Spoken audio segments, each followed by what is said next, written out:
Eritrea ayaa booqasho rasmi ah ku yimid magaalada Muqdisho caasimada Soomaaliya waxaana ku soo dhaweeyay garoonka Aadan Cabdulle Cismaan Aadan Cadde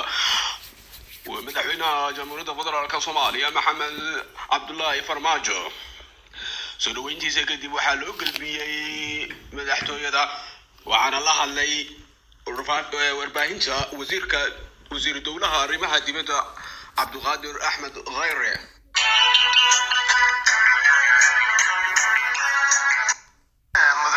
safarkii iyo wafdi ballaaran oo hogaaminaya ay kamid yihiin wasiirro iyo la taliyaal booqashadaasna waxay ka jawaabaysaa booqashadii rasmiga ahayd uu ku tegay madaxweynaha dowladda federaalka Soomaaliya Madaxweyne Maxamed Cabdullaahi Maxamed Farmaajo magaalada Asmara oo kadibna uu u gudbiyay in martiqaad rasmi ah in madaxweyne Afwerqi uu ku yimaado magaalada Muqdisho. booqashadaasna waxay qaadanaysaa muddo 2 maalmood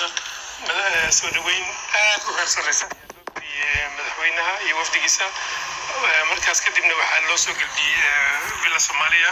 oo ku wada galeen wada hadal labada wafdi iyo labada madaxweyneba. haddana marti soorka kadib haddii la yiraahdo waxay ka wada hadli doonaan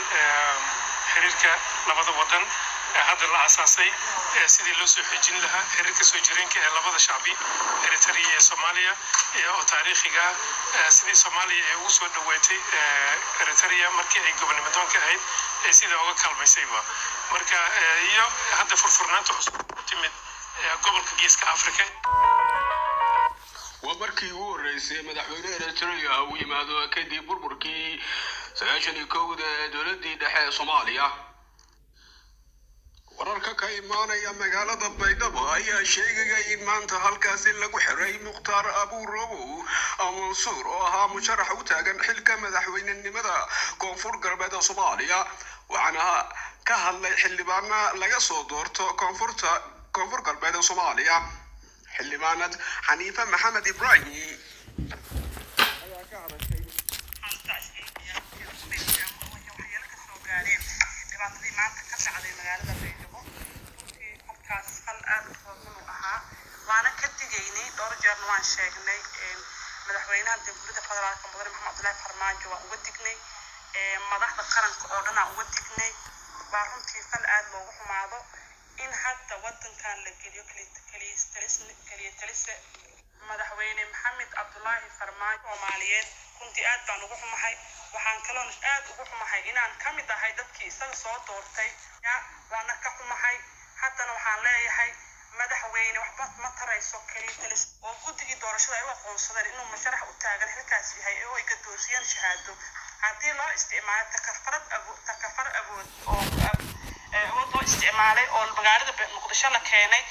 ma ahan inaad doorasho gashaan. waxaa waaye inaad ka fikirtaan mustaqbalkiina haddii nin walaal qasab loogu waday musharaxooda bese waa falxaad aad u foolxun oona laga xumaado mana soo dhaweynayno. weerarka qaawan oo ciidamadii Amisom oo nabadgelyo Baydhabo leh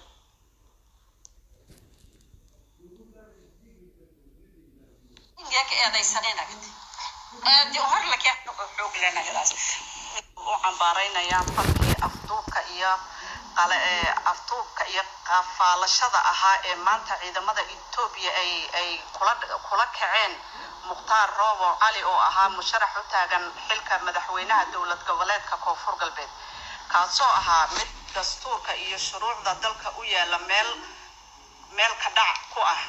isla markaana horseeday qalalaase iyo daalinta dhiigga shacabka reer Koonfur Galbeed. waxaana mas'uuliyadda qaadaya madaxweynaha eedeysan ee Soomaaliya waxa ay dacwadaha gudaha ee Soomaaliya iyada oo fay magaalada Muqdisho in madaxweynaha ee la tagitaankiisa magaalada Muqdisho lama oga sababta rasmiga ah keentay hadda soo dedejisay xiriga Mukhtaar Robo oo ahaa musharax u taagan madaxweynaha Koonfur Galbeed Soomaaliya. wararka arrimaha dibadda ra'iisul wasaaraha Theresa May ayaa ka badbaaday cod kalsooni kala laabasho oo ay u qaadeen xildhibaanada xisbiga waxayna heshay 200 cod halka kuwii ka soo horjeeday ay heleen 117 ay u codeeyeen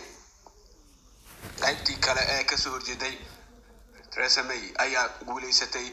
codkeedii kalsoonida ka heshay xisbigeeda. wariye cabdinaasir maxamuud xaaji axmed qujuufa barnaamijka iyo wararka caalamka iyo gudaha intaan ku kulmi doona barnaamij lamida barnaamijkan iyo warkanba sidaas iyo nabadgelyo waa anigoo ah wariye cabdinaasir maxamuud xaaji axmed qujuufa freelance journalist and cameraman